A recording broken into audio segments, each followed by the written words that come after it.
from this month, and of all the many acts of worships that are required for us to perform in this month, one of them will be the beautiful opportunity to train to war against our whims and desires. Dear brothers and sisters, there is a continuous and ongoing war that every one of us are engaged in. And what's amazing about this war is that we will all be engaged in this war until the day we return to Allah subhanahu wa ta'ala. We are waging jihad or war against two individuals. And these two individuals are, of course, Shaitan. Allah tells us all the time that he is a clear enemy to us. But we are also warned against ourselves. Who is the other individual? Didn't the Prophet, may peace and blessings be upon him, instruct us by saying, Allahumma inni a'udhu bika minash shaitan. O Allah, I seek refuge in you. I seek refuge in you from Shaitan, the accursed and rejected. And then he also uttered, Allahumma inni a'udhu bika min nafsi. And I seek refuge in you from my own self. But today, because there's two big comprehensive topics, today we will address the concept of struggling and waging war against ourselves. The Prophet, may peace and blessings be upon him, said about this subject, that the fighter in Allah's path, he is the true fighter in Allah's path. He is the one who strives against his lower self in obedience to Allah. He uses worship to strive. He uses worship and pleasing Allah subhanahu wa ta'ala to strive against his own self, because that's the only thing that's going to conquer. It's the only thing that's going to conquer this arduous task of overwhelming and conquering our lower desires. And Abdullah ibn Umar, radiyallahu anhu, said about this topic, when asked about struggle, he said that it starts with your ego. And he said, wage jihad against it. Jahida, struggle against it. And he said, start with your ego and do battle with it. MashaAllah, keeping the mind frame of Ramadan. This is clearly what's one of the things that goes on. One of the main things that go on. It's warring against yourself. The shaitan's locked up, and all the vices and all the internal dialogue and all the desires, that's within yourself. And Ali ibn Abi Talib said that the first thing that we will object to from jihad, from true jahada, struggle, is struggling and warring against our own selves. Now, Ibn al-Qayyim, we often quote him a lot, Shaykh al-Islam. He said about the verse when Allah says, and as for those who strive in us and who strove in us, we shall guide them to our paths. Now, he said that this ayat could mean that the most compulsory form of jihad is jihad against the self, jihad against the ego, the most compulsory. Because remember, when some would go to battle, the Prophet ﷺ didn't allow everyone to go. But again, every one of us, it is compulsory for us to work on ourselves, to fight this lower self, the carnal desires.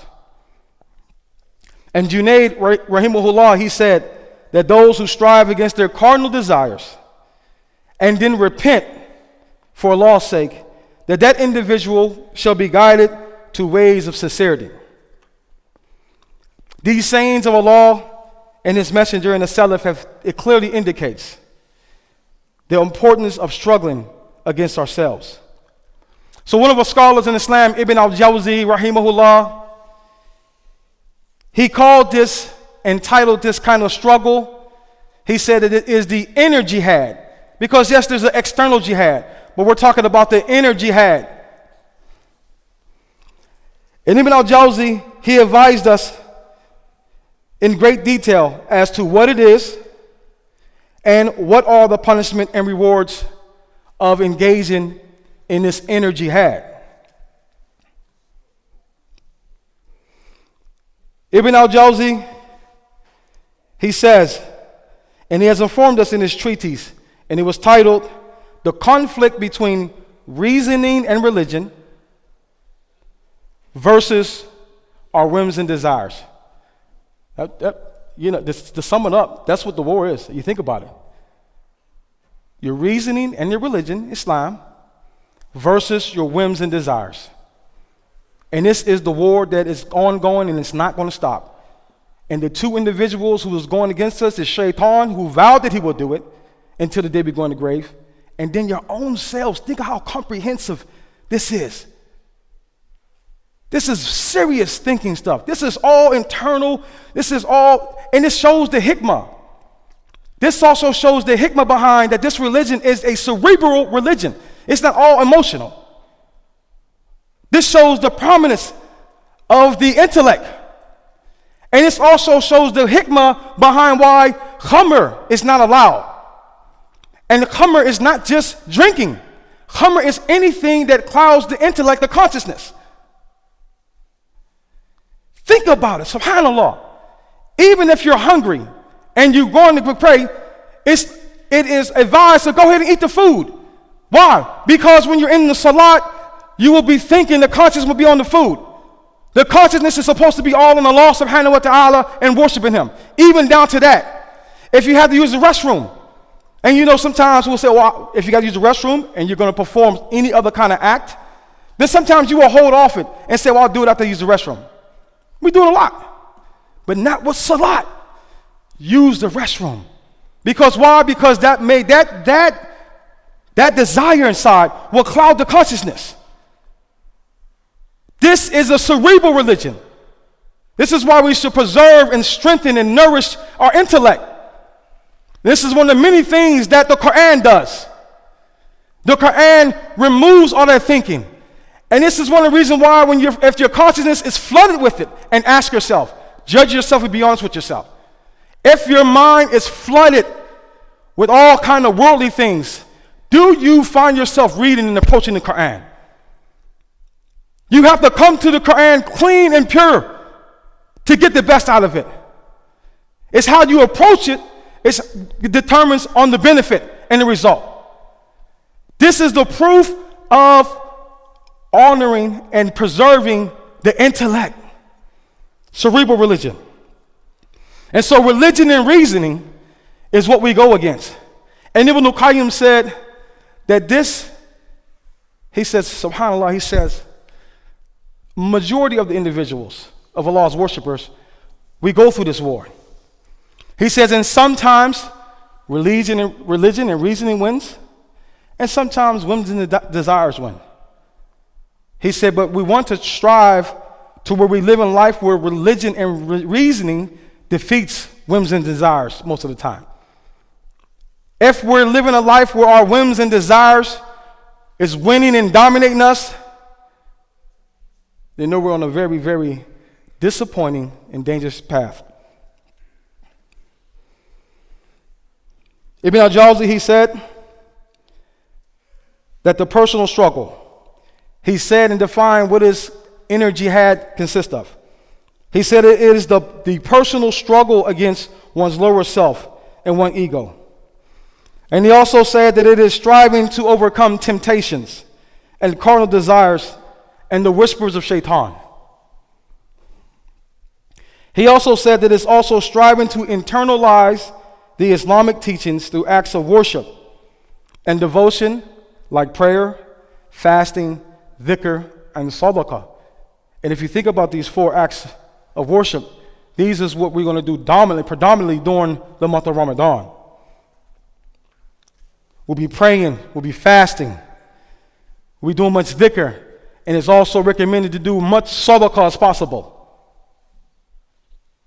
And so doing these things with the right attention and the way that the Prophet ﷺ said do it, that alone is struggling, that is striving.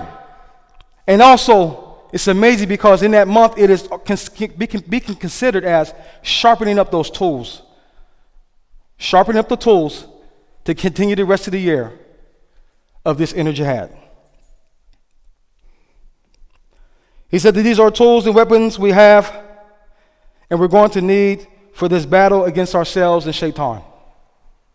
And Ibn al-Jawzi, rahimahullah, he comments on whims and desires, conquering religion and reasoning, and he says that the example of desire, and the scholars have said gave many examples of what and how intense this cardinal desires and how powerful they are. And Ibn al-Jawzi, he said that it is like a rampant flowing water leading the self of one's nature. If some of us who speak Arabic, they know about the term gurur. And gurur can be defined as something that lulls you away, like a river, just takes you away. And this is what the desires can do. You look up, and if your whims and desires is dominating the reason and religion, you're just slowly being washed away from Allah subhanahu wa ta'ala. He also said that a person of sound mind, one who uses his religion and his reasoning, one who uses aql, one who uses his memory. Allah addresses all these types of thinking that goes on within the brain. He said one who uses his religion and reasoning, he should understand that, and this is profound, he said that he should understand that enduring hardships when controlling your desire, the hardships, working out, when controlling the desire, that it is far easier than enduring what will come from following desires. It's far easy. Allah says, remember he asks, have you seen the one? And here he doesn't use the word follow. He says, have you seen the one who has obeyed his own desires? He said he is far astray. He said, and we have sealed up his heart. Khatama ala qulubihim. Allah has sealed his heart up. Khatama, and this term, and like we know, the Arabic language is so elaborate and articulate. He says that khatama Allah, that he has sealed the heart up. Some have said it's put like a shine upon it, made it impenetrable of any good, made it impenetrable of iman. This is one of the consequences of punishments of you seeing the one who has taken his desires as something to be worshipped and followed. And we have put a veil over his seeing and closed up his hearing. He's also said when we use our reason and religion, we will realize how reprehensible it is to follow our whims and desires. And we will also realize how reprehensible that is when we think about it and ponder on it. What am I doing? I mean, we all been there. It's life. What am I doing and what have I just done? But it says we should ponder on it. If you find yourself in it, make tawbah and then ponder on what you just did. So he said when we realize how reprehensible it is to follow your whims and desires, then we will realize we were not created to conform to our whims and desires. We were created to worship Allah subhanahu wa ta'ala. This, you know, they talk about evidence-based. Sometimes there's research and experiential. This is what Islam is. If you say, you know what worked? What was the mental state I was in? If we reflect and ponder on ourselves, take account of ourselves, which again is something that is mandatory that we do. If you do that before you commit, before you follow our whims and desires, and then ponder on afterwards, what is my mental state? What is the level of my iman? Man, I just lost, and we should be fearful. But think about if your consciousness is clouded with Hummer. You're not thinking like that. You're not thinking like that. We all know, those of us that grew up out here, think about the things we did when we were under, fahisha. Sometimes our friends tell you, man, you did this, you don't know you did that. Like, oh my gosh, I didn't realize that. Don't even remember. This is the state we can get to with following our whims and desires. When the human realizes the misfortunes caused by whims and desires and their deficiencies, he will know that he has not been created to follow them. It'll be experiential. You'll feel, you'll know, I'm not meant to follow this. This is absolutely an unsuccessful route. This is an unsuccessful process. This is not the process that's fit for the fitrah. And you will know by the results of your deeds. And you will know him in this life, let alone the hereafter. When we let our whims and desires defeat our reasoning and our religion, we open up ourselves, brothers and sisters, to various punishments. SubhanAllah ibn al-Jawzi, he goes on.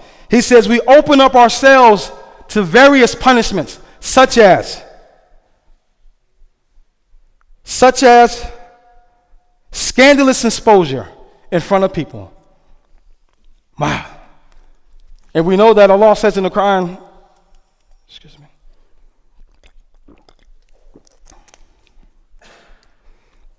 that Allah said in the Quran about one of the punishments, that if you continue, in close meaning, if you continue to keep doing fahisha, and you get to the point where you have no shame, that he said that he will even expose you inside your own homes.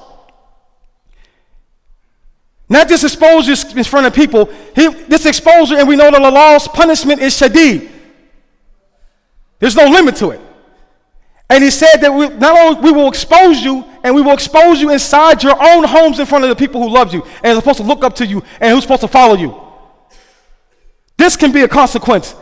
This is how severe fallen whims and desires can get.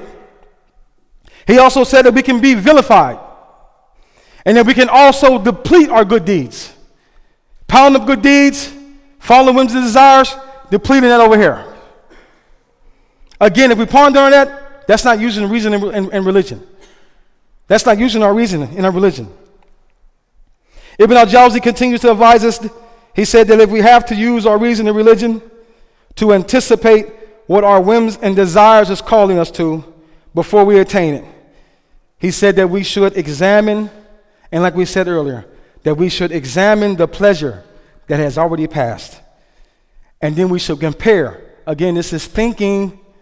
You're going to have to do thinking to try to process. He said we should examine the pleasure that has already passed after you completed it, and compare the pleasure to the sins that you earned. For we will realize that we have lost twice as much as we have gained. Reflecting on these matters, brothers and sisters, it will make it easy for a person to reject and go to war against his desires, and he will equip his reasoning and religion with the necessary tools and weapons to succeed.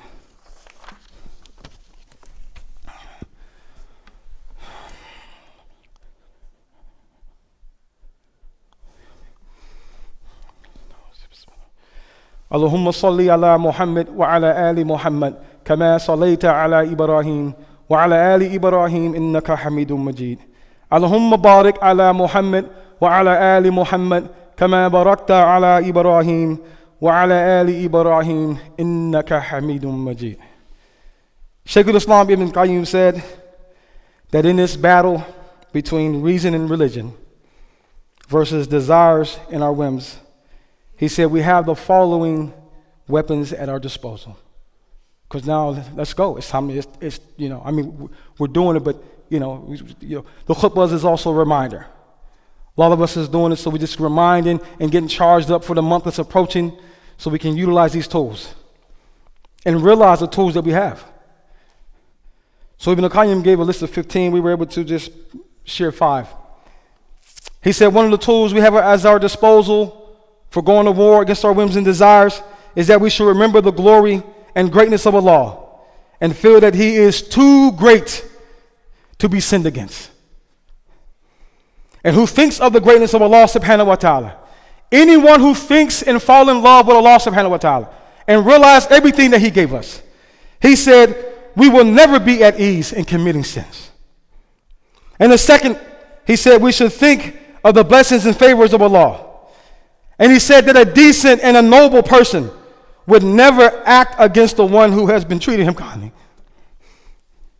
Number 3, he said we should think of what the person or what we who commit wrong actions has to lose in this world and in the next by our behavior. Fourth, he said we should relish the idea of defeating shaitan and being victorious over him. We should be proud and victorious and happy that we defeat him and ourselves. He said, because overcoming him and our whims and desires is a thing of joy and carries a great reward. Ibn al-Qayyim said, it is like taking medicine and being rewarded with restoration to good health. And the fifth thing he said, we should bear in mind the reward and compensation which Allah subhanahu wa ta'ala has promised to those who control their whims and desires. And lastly, and one of the most important things, because the goal is to fall in love with Allah subhanahu wa ta'ala and have him love us, we should think of the special companionship of Allah, as he had told us, indeed he loved those and will protect those who war against themselves and do good. أقول قولي هذا وأستغفر لي ولكم وأقيموا الصلاة.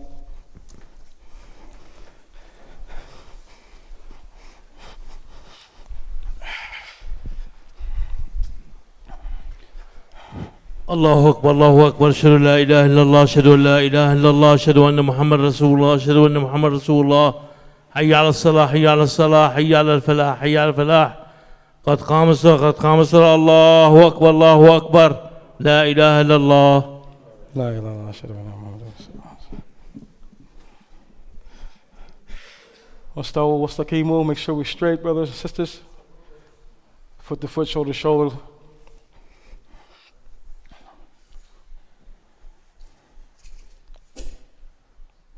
Allahu Akbar.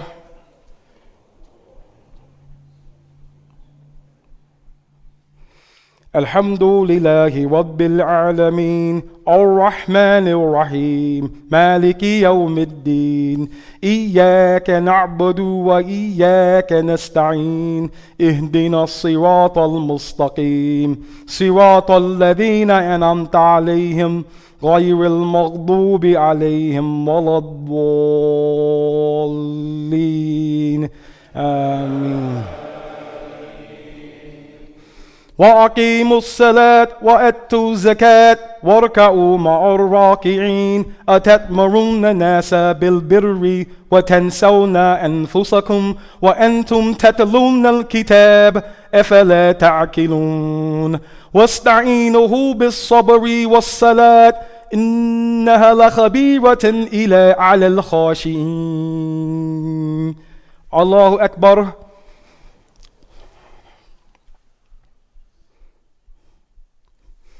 سمع الله لمن حمده.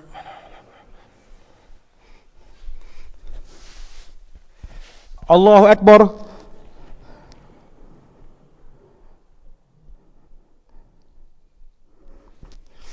الله أكبر. الله أكبر.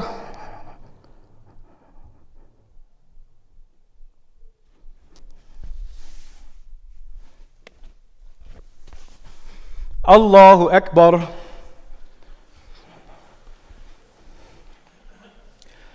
الحمد لله رب العالمين الرحمن الرحيم مالك يوم الدين إياك نعبد وإياك نستعين اهدنا الصراط المستقيم صراط الذين أنعمت عليهم غير المغضوب عليهم ولا الضالين آمين. قل هو الله أحد الله الصمد لم يلد ولم يولد ولم يكن له كفوا أحد. الله أكبر.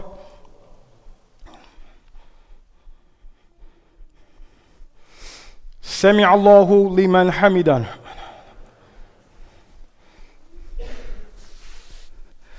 الله أكبر.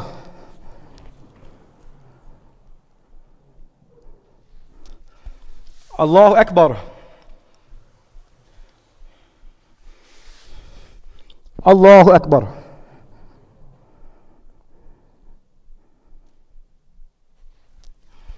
الله أكبر.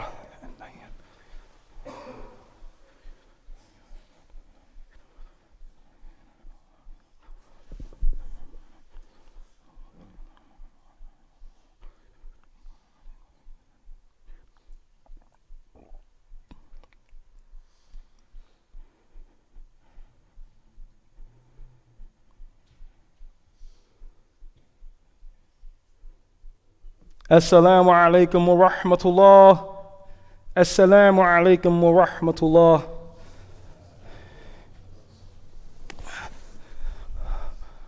Okay, brothers and sisters, we have a few announcements. I have to grab the sheet.